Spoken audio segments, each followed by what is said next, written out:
लेकिन जो हेलीकॉप्टर जो लोग संचालित करते हैं वो सुबह का वो टिकट दे रहे थे, लेकिन उनकी ओर से कहा गया कि नहीं, मैं प्रधानमंत्री नरेंद्र मोदी का संबोधन सुनना चाहती हूं, इसलिए मुझे शाम का टिकट दिया। पीएम का संबोधन शुरू हो चुका है, सीधे सुनते हैं।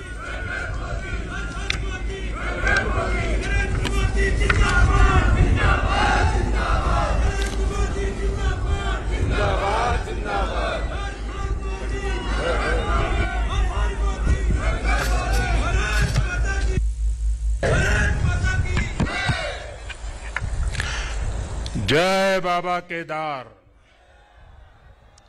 जय बाबा केदार, जय बाबा केदार।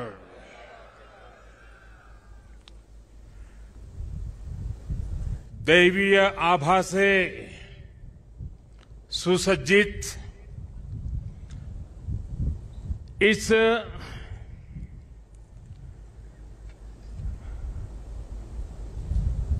पवित्र कार्यक्रम में हमारे साथ मंच पर उपस्थित सभी वरिष्ठ महानुभाव, इस पावन पवित्र भूमि पर पहुंचे हुए सभी श्रद्धालुगण, आप सबको आदरपूर्वक मेरा नमस्कार।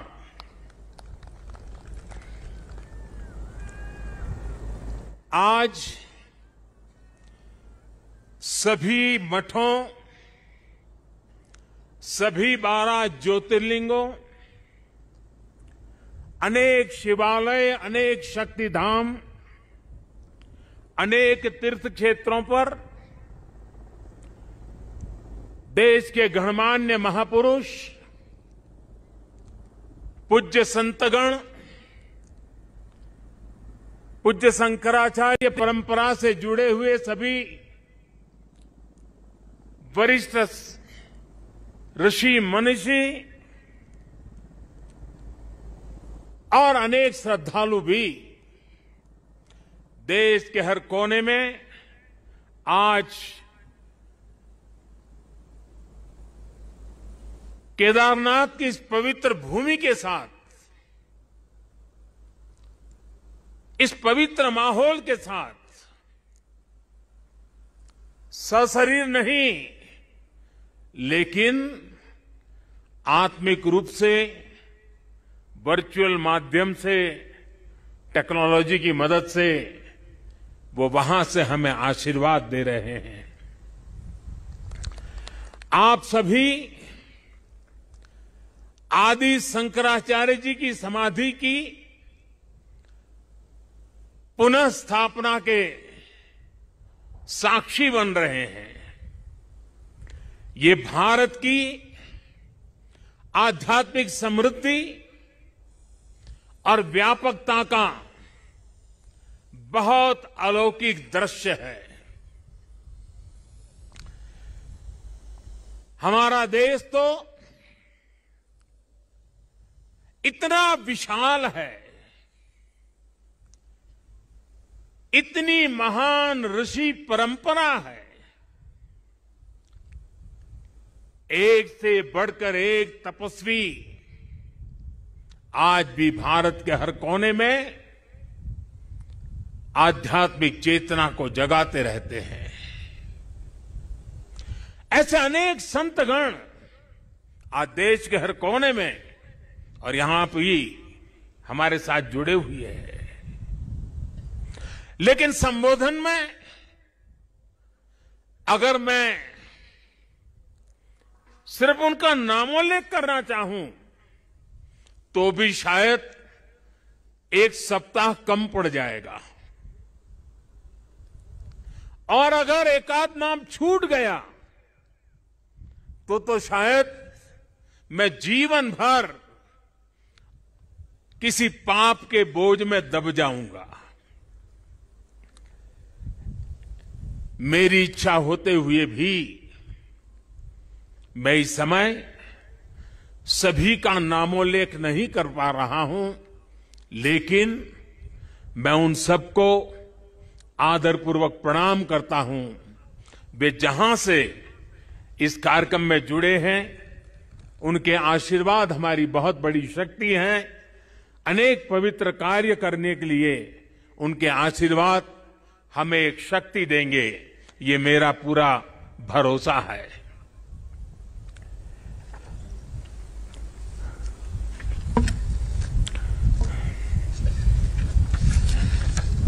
हमारे यहां कहा जाता है, आवाहनम न जानामि, न जानामि विसर्जनम, पूजनम चैव न जानामि क्षमस्व परमेश्वरम। इसलिए मैं हृदय से ऐसे सभी व्यक्तियों से माफी मांगते हुए इस पुण्य अवसर पर देश के कोने कोने से जुड़े शंकराचार्य, ऋषिगण,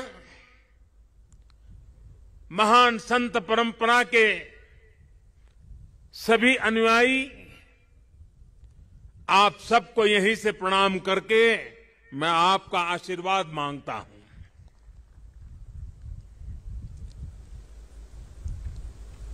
साथियों, हमारी उपनिषदों में आदि शंकराचार्य जी की रचनाओं में कई जगह नेति नेति, जब भी देखो नेति नेति, एक ऐसा भाव विश्व, नेति नेति कहकर एक भाव विश्व का विस्तार दिया गया है। रामचरितमानस को भी अगर हम देखें तो उसमें भी इस बात को दोहराया गया है, अलग तरीके से कहा गया है। रामचरितमानस में कहा गया है कि अभिगत अकथ अपार, अभिगत अकथ अपार, नेति नेति नित निगम कह, नेति नेति नित निगम कह। अर्थात कुछ अनुभव इतने अलौकिक, इतने अनंत होते हैं कि उन्हें शब्दों से व्यक्त नहीं किया जा सकता। बाबा केदारनाथ की शरण में आकर जब भी आता हूं, यहां के कण कण से जुड़ जाता हूं। यहां की हवाएं, ये हिमालय की चोटियां,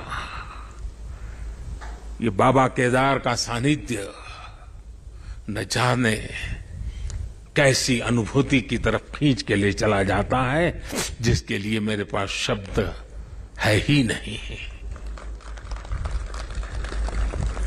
दीपावली के पवित्र पर्व पर कल मैं सीमा पर अपने सैनिकों के साथ था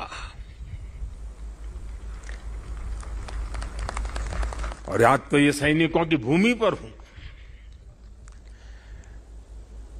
मैंने त्योहारों की खुशियां मेरे देश के जवान वीर सैनिकों के साथ बांटी। देशवासियों का प्रेम का संदेश, देशवासियों की उनके प्रति श्रद्धा, देशवासियों के उनके आशीर्वाद, 130 करोड़ आशीर्वाद लेकर के मैं कल सेना के जवानों के बीच गया था। और आज मुझे गोवर्धन पूजा के दिन, और गुजरात के लोगों के लिए तो आज नया वर्ष है,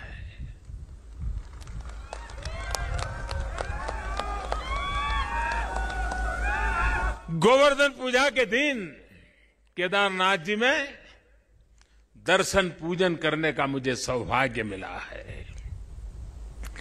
बाबा केदार के दर्शन के साथ ही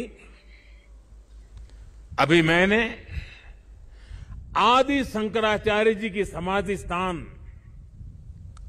वहां कुछ पल मैंने बिताए। एक दिव्य अनुभूति का वो पल था।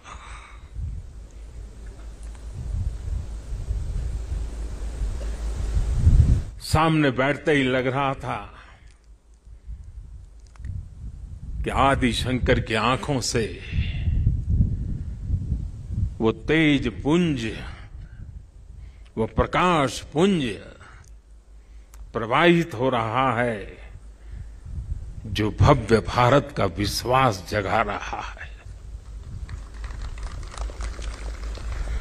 शंकराचार्य जी की समाधि एक बार फिर और अधिक दिव्य स्वरूप के साथ हम सबके बीच है। इसके साथ ही सरस्वती तट पर घाट का निर्माण भी हो चुका है और मंदाकिनी पर बने पुल से गरुड़ चट्टी उस मार्ग को भी सुगम कर दिया गया है। और गरुड़ चट्टी का तो मेरा विशेष नाता भी रहा है। यहां एक दो लोग हैं पुराने जो पहचान जाते हैं। मैंने आपके दर्शन किए, मुझे अच्छा लगा। साधु तो चलता भला, यानी पुराने लोग तो चले गए हैं। कुछ लोग इस स्थान को छोड़ के चले गए, कुछ लोग इस धरा को छोड़ करके चले गए। अब मंदाकिनी के किनारे बाढ़ से सुरक्षा के लिए जिस दीवार का निर्माण किया गया है, इससे श्रद्धालुओं की यात्रा अब और सुरक्षित होगी। तीर्थ पुरोहितों के लिए नए बने आवासों से उन्हें हर मौसम में सुविधा होगी। भगवान केदारनाथ की सेवा उनके लिए अब कुछ सरल होगी, कुछ आसान होगी। और मैंने तो पहले देखा है, कभी प्राकृतिक आपदा आ जाती थी तो यात्री यहां फंस जाते थे, तो इन पुरोहितों के घरों में ही एक एक कमरे में इतने लोग अपना समय बिताते थे। और मैं देखता था कि हमारे पुरोहित खुद बाहर ठंड में ठिठुरते थे, लेकिन अपने जो यजमान आते थे, जो अपने उनकी चिंता करते थे। मैंने सब देखा हुआ है, उनके भक्ति भाव को मैंने देखा हुआ है। अब उन मुसीबतों से उनको मुक्ति मिलने वाली है। साथियों, आज यहां यात्री सेवाओं और सुविधाओं से जुड़ी कई योजनाओं का शिलान्यास भी हुआ है। पर्यटक सुविधा केंद्र का निर्माण हो, यात्रियों की और इस इलाके के लोगों की सुविधा के लिए आधुनिक अस्पताल हो, सारी सुविधाओं वाला अस्पताल हो, रेंज सेंटर हो, ये सभी सुविधा श्रद्धालुओं की सेवा का माध्यम बनेगी। उनके तीर्थाटन को अब कष्ट से मुक्त, केदार से युक्त, जय भोले के चरणों में लीन होने का यात्रियों को एक सुखद अनुभव होगा। साथियों, बरसों पहले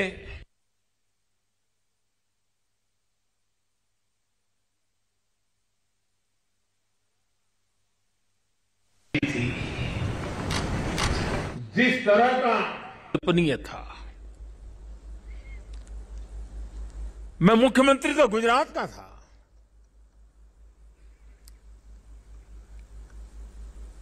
लेकिन मैं अपने आप को रोक नहीं पाया था।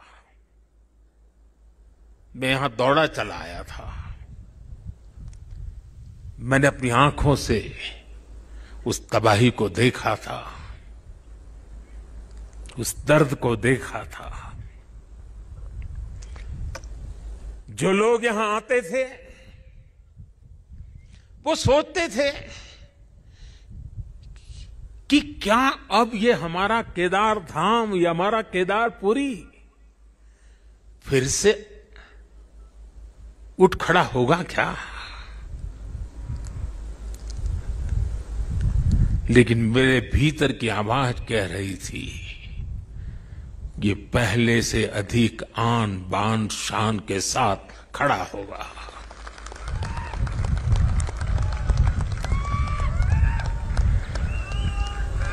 और ये मेरा विश्वास बाबा केदार के कारण था, आदि शंकर की साधना के कारण था, ऋषियों मुनियों की तपस्या के कारण था। लेकिन साथ साथ कच्छ के भूकंप के बाद कच्छ को खड़ा करने का मेरे पास अनुभव भी था, और इसलिए मेरा विश्वास था। और आज वो विश्वास अपनी आंखों से साकार हुआ देखना, इससे बड़ा जीवन का क्या संतोष हो सकता है।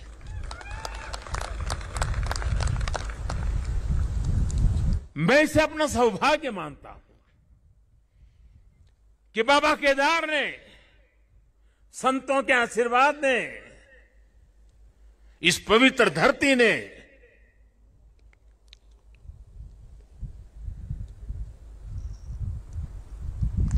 जिस मिट्टी ने, जिसकी हवाओं ने कभी मुझे पाला पोसा था, उसकी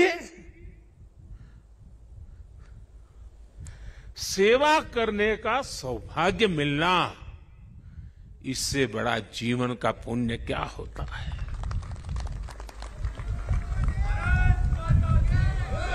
इस आदि भूमि पर शाश्वत के साथ आधुनिकता का ये मेल, विकास के ये काम भगवान शंकर की सहज कृपा का ही परिणाम है। ये ईश्वर नहीं क्रेडिट ले सकता, इंसान क्रेडिट नहीं ले सकता, ईश्वर कृपा ही इसकी हकदार है।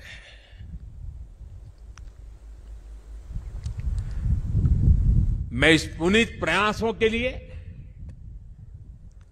उत्तराखंड सरकार का, हमारे ऊर्जावान नौजवान मुख्यमंत्री धामी जी का, और इस कामों की जिम्मेदारी उठाने वाले सभी लोगों का भी आज हृदय से धन्यवाद करता हूं, जिन्होंने एड़ी चोटी का जोर लगा करके इस सपनों को पूरा किया है। मुझे पता है यहां बर्फबारी के बीच भी किस तरह, यानी पूरा साल भर काम करना मुश्किल है, यहां बहुत कम समय मिलता है, लेकिन बर्फबारी के बीच भी मेरे हमारे श्रमिक भाई बहन जो पहाड़ों के नहीं थे, बाहर से आए थे, वे ये ईश्वरीय कार्य मान करके बर्फ वर्षा के बीच भी, माइनस टेम्परेचर के बीच भी काम छोड़ करके जाते नहीं थे, काम करते रहते थे, तब जाकर के ये काम हो पाया है। मेरा मन यहां लगा रहता था, तो मैं बीच बीच में ड्रोन की मदद से, टेक्नोलॉजी की मदद से, मेरे दफ्तर से यहां का पूरा मैं या एक प्रकार से वर्चुअल यात्रा करता था। लगातार मैं उसकी बारीकियों को देखता था, काम कितना पहुंचा, महीने भर पहले कहां थे, इस महीने कहां पहुंचे, लगातार देखता था। मैं केदारनाथ मंदिर के सभी रावल और सभी पुजारियों का भी आज विशेष रूप से आभार प्रकट करना चाहता हूं क्योंकि उनके सकारात्मक रवैये के कारण, उनके सकारात्मक प्रयासों के कारण और उन्होंने परंपराओं का जो हमारा मार्गदर्शन करते रहे, उसके कारण हम इस पुरानी विरासत को भी बचा पाए और आधुनिकता भी ले पाए। और इसके लिए मैं इन पुजारियों का, रावल परिवारों का हृदय से आभार व्यक्त करता हूं। आदि शंकराचार्य जी के विषय में हमारे विद्वानों ने कहा है, शंकराचार्य जी के लिए हर विद्वान ने कहा है, शंकरो शंकरः साक्षात, अर्थात आचार्य शंकर साक्षात भगवान शंकर का ही स्वरूप थे। ये महिमा, ये देवत्व आप उनके जीवन के हर क्षण हम अनुभव कर सकते हैं। उसकी तरफ जरा नजर करें तो सारी स्मृतियां सामने आ जाती हैं। छोटी सी उम्र में, बालक उम्र में अद्भुत बोध, बाल उम्र से ही शास्त्रों का, ज्ञान का, विज्ञान का निरंतर चिंतन, और जिस उम्र में एक साधारण मानवी साधारण रूप से संसार की बातों को थोड़ा देखना समझना शुरू करता है, थोड़ी जागृति का प्रारंभ होता है, उस उम्र में वो वेदांत की गहराई को, उसके गुढ़ार्थ को सांगोपांग विवेचन, उसकी व्याख्या अविरत रूप से किया करते थे। ये शंकर के भीतर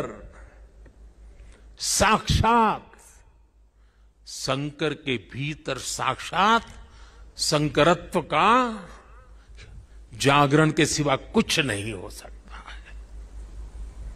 ये शंकरत्व का जागरण था। यहां संस्कृत और वेदों के बड़े बड़े पंडित यहां भी बैठे हैं और वर्चुअली भी हमारे साथ जुड़े हैं। आप जानते हैं कि शंकर का संस्कृत में अर्थ बड़ा सरल है।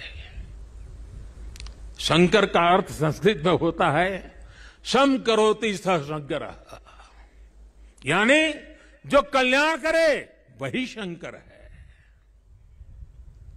इस कल्याण को भी आचार्य शंकर ने प्रत्यक्ष प्रमाणित कर दिया था। उनका पूरा जीवन जितना असाधारण था, उतना ही वो जनसाधारण के कल्याण के लिए समर्पित थे। भारत और विश्व के कल्याण के लिए अहरनिश अपनी चेतना को समर्पित करते रहते थे। जब भारत राग द्वेष के भंवर में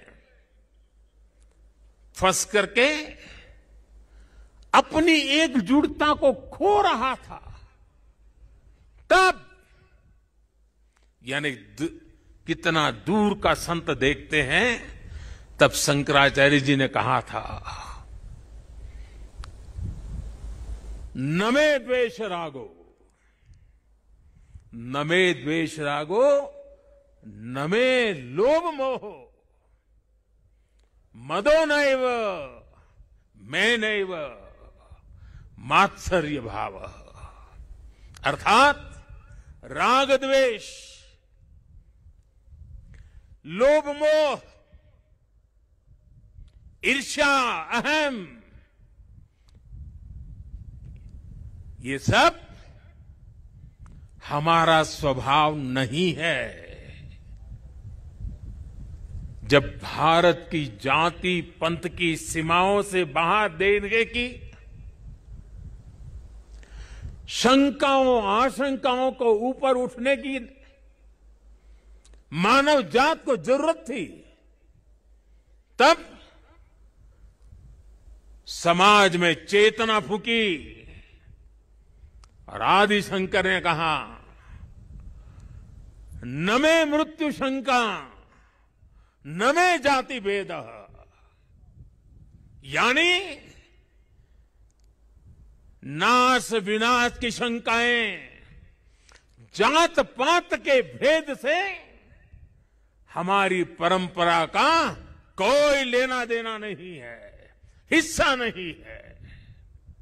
हम क्या है, हमारा दर्शन और विचार क्या है, ये बताने के लिए आदि शंकर ने कहा, चिदानंद रूप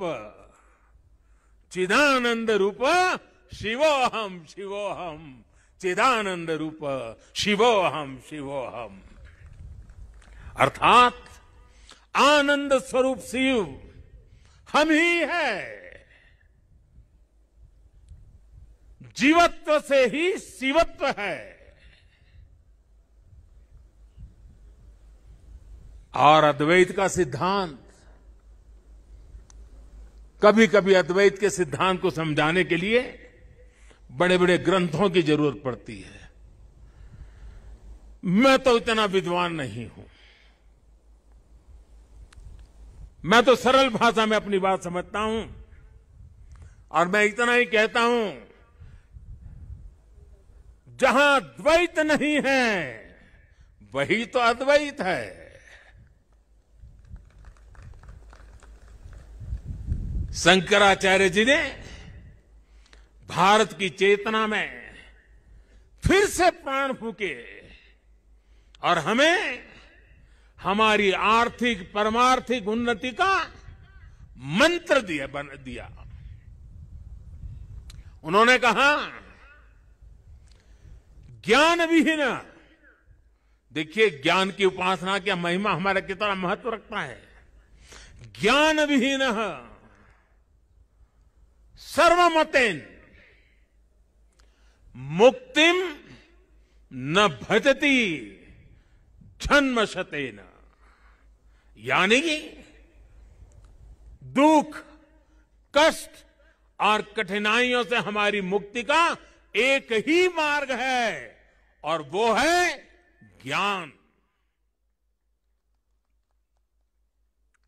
भारत की ज्ञान की, विज्ञान और दर्शन की जो कालातीत परंपरा है, उसे आदि शंकराचार्य जी ने फिर से पुनर्जीवित किया, चेतना भर दी।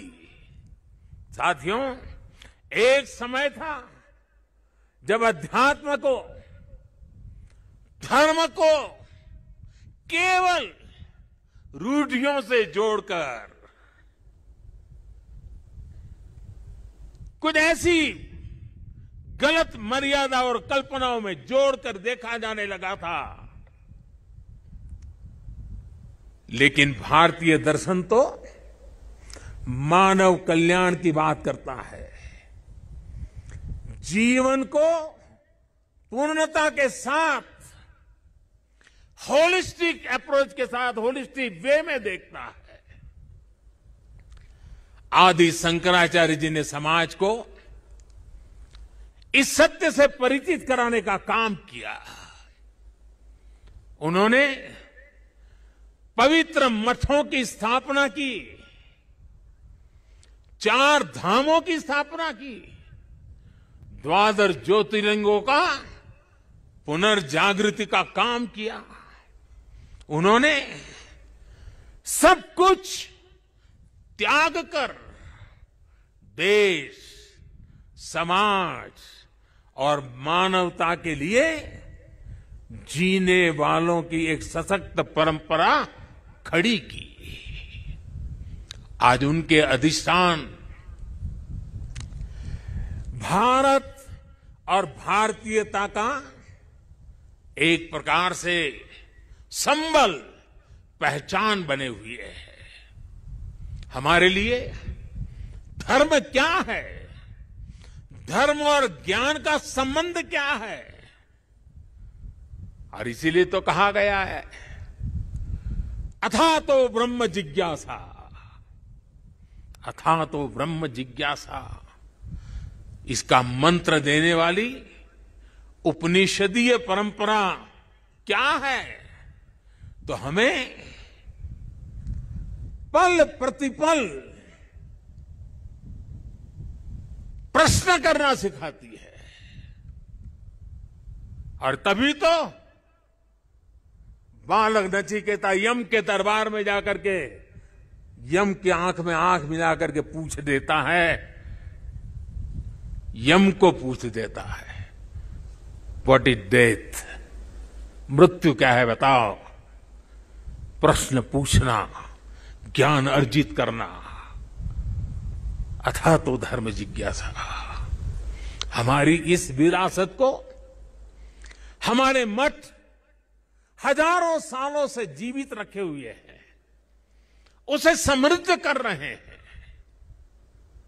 संस्कृत हो, संस्कृत भाषा में वैदिक गणित जैसे विज्ञान हो, इस मठों ने, हमारे शंकराचार्य की इस परंपरा ने इन सब का संरक्षण कर पीढ़ी दर पीढ़ी मार्ग दिखाने का काम किया है।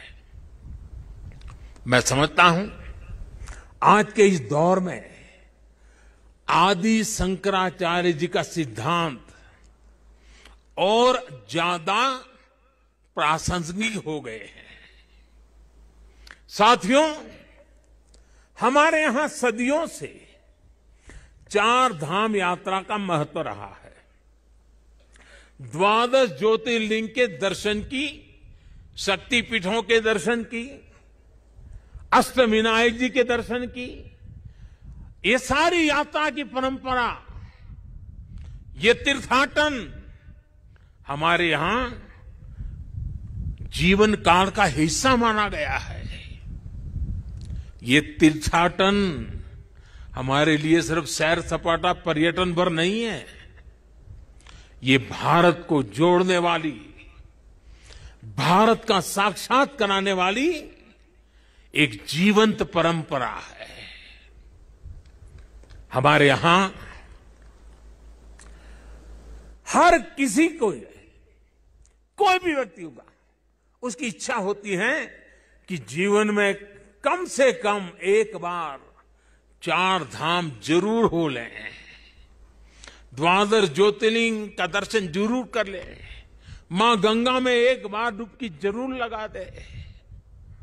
पहले हम घर में बच्चों को शुरू से ही सिखाते थे, परंपरा थी। बच्चों को घर में सिखाया जाता था, सौराष्ट्रे सोमनाथ श्रीशैले मल्लिकार्जुनम, बचपन में सिखाया जाता था। 12 ज्योतिर्लिंग का ये मंत्र घर बैठे बैठे एक बृहत भारत का, विशाल भारत का हर दिन यात्रा करा देता था। बचपन से ही देश के इस अलग अलग हिस्सों से जुड़ाव एक सहज संस्कार बन जाता था। ये आस्था, ये विचार पूरब से पश्चिम तक, उत्तर से दक्षिण तक भारत की एक जीवित इकाई में बदल देता है। राष्ट्रीय एकता की ताकत को बढ़ाने वाला एक भारत श्रेष्ठ भारत का भव्य दर्शन सहज जीवन व्यवस्था का हिस्सा था। बाबा केदारनाथ के दर्शन करके हर श्रद्धालु एक नई ऊर्जा लेकर जाता है। साथियों, आदि शंकराचार्य की विरासत को, इस चिंतन का आज देश अपने लिए एक प्रेरणा के रूप में देखता है। अब हमारी संस्कृति के हमारी इस विरासत को, आस्था के केंद्रों को इसी गौरव भाव से देखा जा रहा है जैसा देखा जाना चाहिए था। आज अयोध्या में भगवान श्री राम का भव्य मंदिर पूरे गौरव के साथ बन रहा है। अयोध्या को उसका गौरव सदियों के बाद वापस मिल रहा है। अभी 2 दिन पहले अयोध्या में दीपोत्सव का भव्य आयोजन और पूरी दुनिया ने उसे देखा है।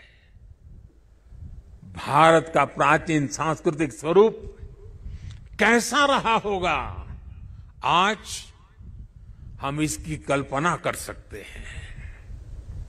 इसी तरह उत्तर प्रदेश में ही काशी का भी कायाकल्प हो रहा है।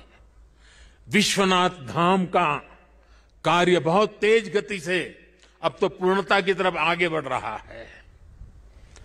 बनारस में सारनाथ, नजदीक में कुशीनगर, बोध गया, यहां सब जगह पे एक बुद्ध सर्किट के अंतर्राष्ट्रीय पर्यटन को आकर्षित करने के लिए, विश्व के बुद्ध के भक्तों को आकर्षित करने के लिए एक बहुत तेजी से काम चल रहा है। भगवान राम से जुड़े जितने भी तीर्थ स्थान हैं, उनको भी जोड़ करके एक पूरा सर्किट बनाने का काम भी आज चल रहा है। मथुरा वृंदावन में भी विकास के साथ साथ यहां की शुचिता, पवित्रता को लेकर संतों की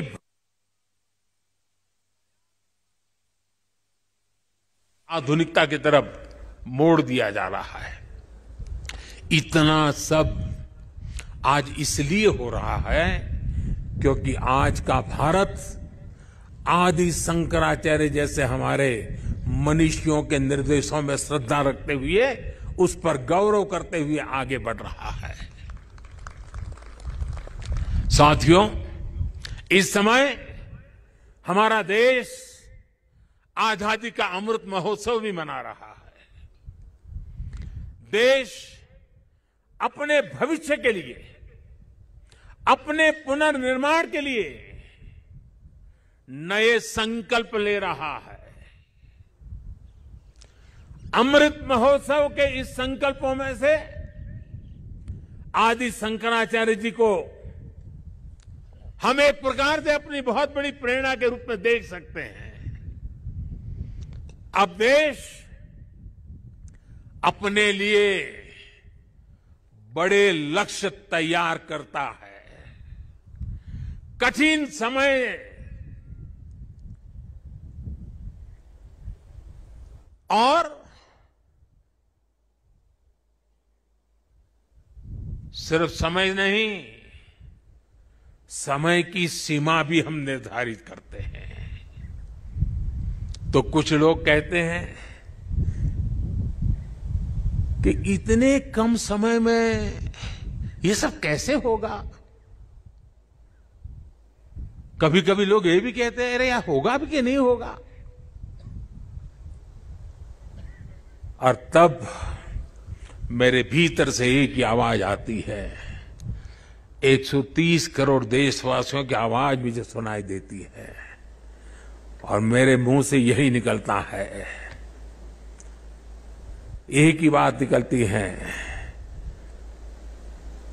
समय के दायरे में बंधकर भयभीत होना अब भारत को मंजूर नहीं है। आप देखिए, आदि शंकराचार्य जी को छोटी सी आयु थी, घर बार परिवार छोड़ दिया, सन्यासी बन गए। कहां केरल का कालड़ी और कहां केदार, कहां से कहां चल पड़े, सन्यासी बने।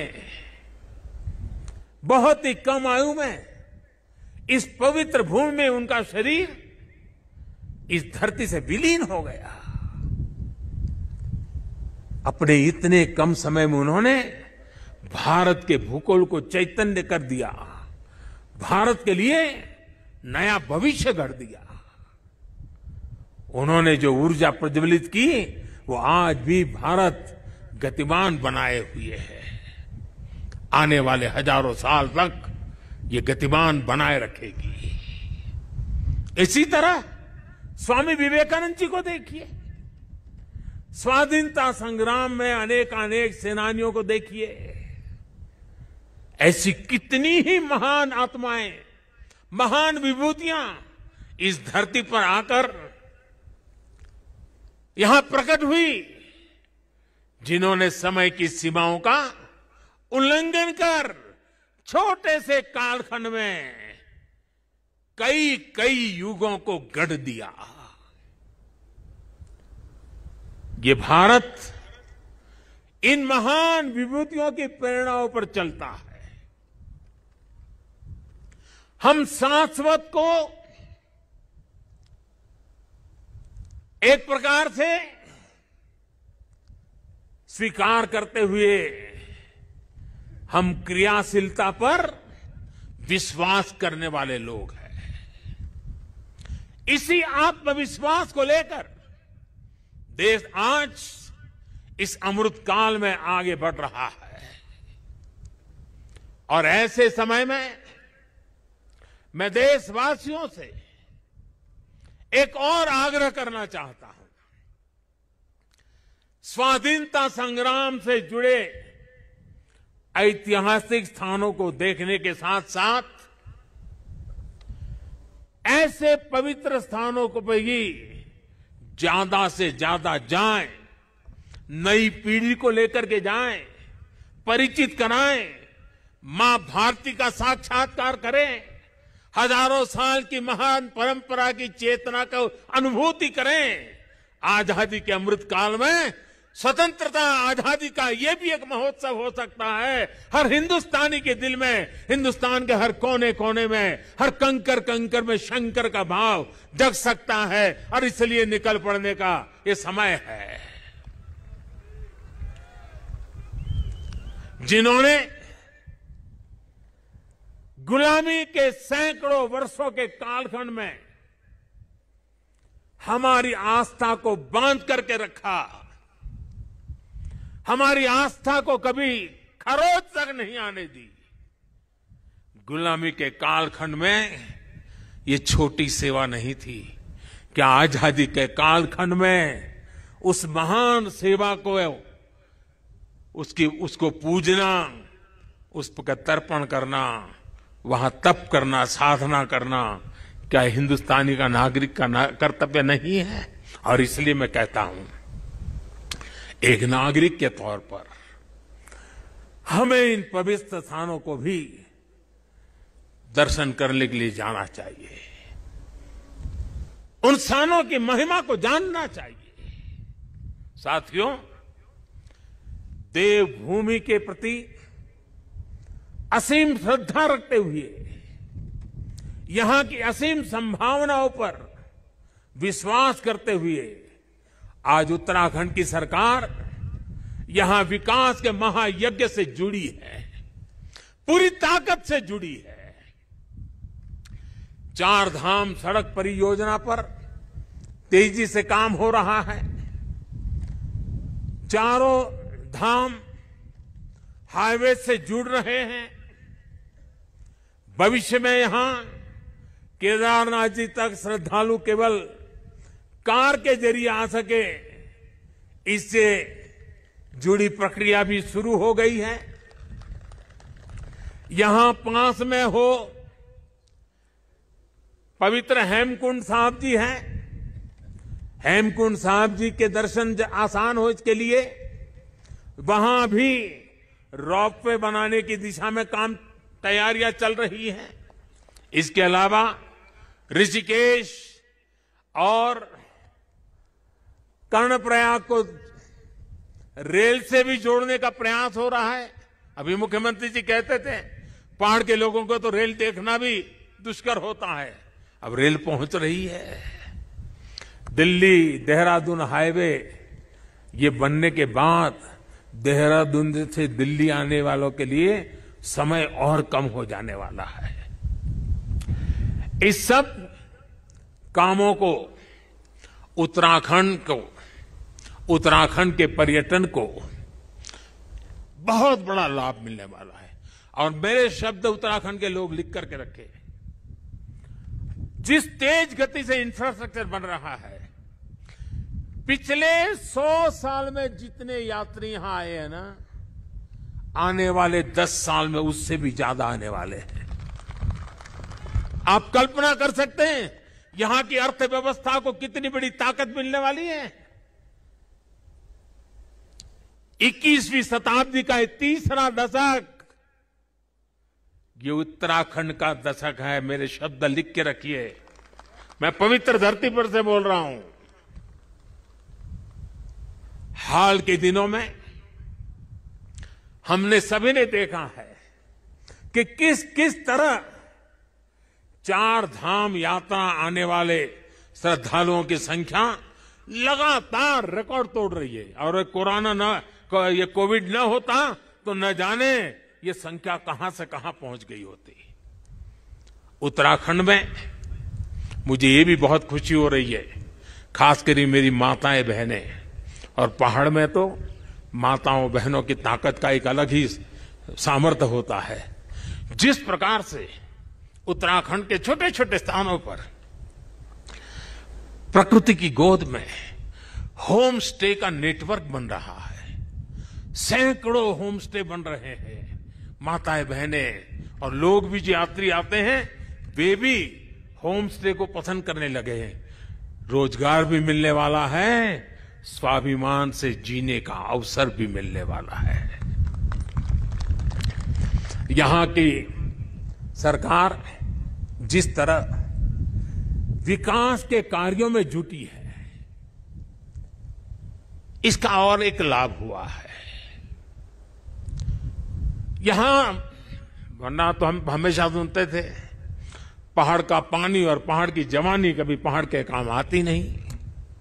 मैंने इस बात को बदला है, अब पानी भी पहाड़ को काम आएगा, जवानी भी पहाड़ को काम आएगी। पलायन रुकना है, एक के बाद एक जो निर्णय हो रहे हैं, पलायन रुकना है। मान के चलिए साथियों, मेरे नौजवान दोस्तों, ये दशक आपका है, उत्तराखंड का है, उज्जवल भविष्य का है। बाबा केदार के आशीर्वाद हमारे साथ है। ये देवभूमि, मातृभूमि की रक्षा करने वाले अनेकों वीर बेटे बेटियों की ये जन्मस्थली भी है।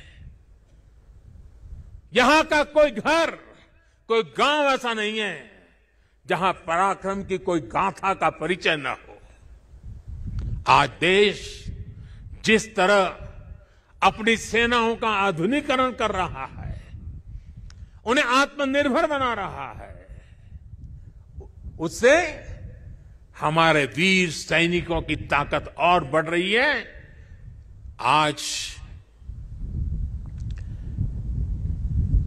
उनकी जरूरत को, उनकी अपेक्षाओं को, उनके परिवार की आवश्यकताओं को बहुत प्राथमिकता देकर के काम किया जा रहा है।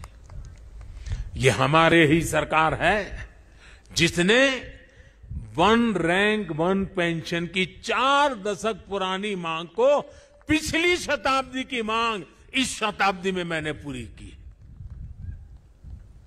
मुझे संतोष है, मेरे देश की सेना के जवानों के लिए मुझे सेवा करने का मौका मिला। इसका लाभ तो उत्तराखंड के करीब करीब हजारों परिवारों को मिला है, निवृत्त सैनिक परिवारों को मिला हुआ है। साथियों, उत्तराखंड ने कोरोना के खिलाफ लड़ाई में जिस तरह का अनुशासन दिखाया, वो भी बहुत अभिनंदनीय है, सराहनीय है। भौगोलिक कठिनाइयों को पार कर आज उत्तराखंड ने उत्तराखंड के लोगों को 100% सिंगल डोज का लक्ष्य हासिल कर लिया है। ये उत्तराखंड को ताकत का दर्शन कराता है, उत्तराखंड के सामर्थ्य को दिखाता है। और जो लोग पहाड़ों से परिचित हैं ना, उनको पता है कि काम आसान नहीं होता है। घंटों घंटों तक पहाड़ की चोटियों पर जाकर के 2 या 5 परिवार को वैक्सीनेशन दे करके रात रात चल करके घर पहुंचना होता है। कष्ट कितना होता है मैं अंदाज लगा सकता हूं। उसके बाद भी उत्तराखंड ने काम किया है। क्यों? उत्तराखंड के एक एक नागरिक की जिंदगी बचानी है।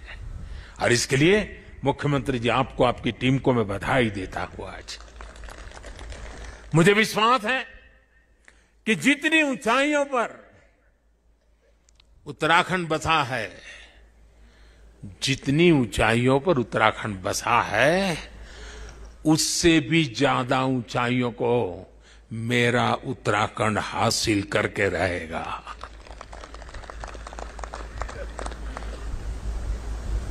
बाबा केदार की भूमि से,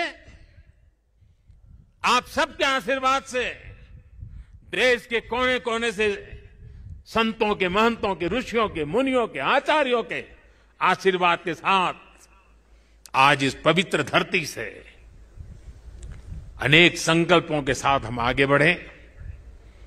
आजादी के अमृत महोत्सव में देश को नई ऊंचाई पर ले जाने का संकल्प हर कोई करे।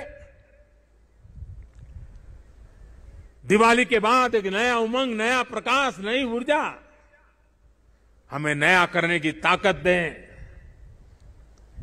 मैं एक बार फिर भगवान केदारनाथ के चरणों में, आदि शंकराचार्य जी के चरणों में प्रणाम करते हुए आप सभी को मैं एक बार फिर दिवाली के इस महापर्व से लेकर के छठ पूजा तक अनेक पर्व आ रहे हैं, अनेक पर्वों के लिए अनेक अनेक शुभकामनाएं देता हूं।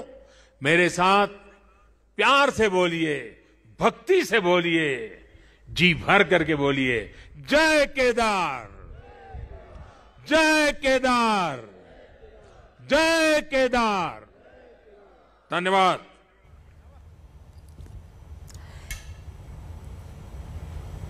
केदारनाथ से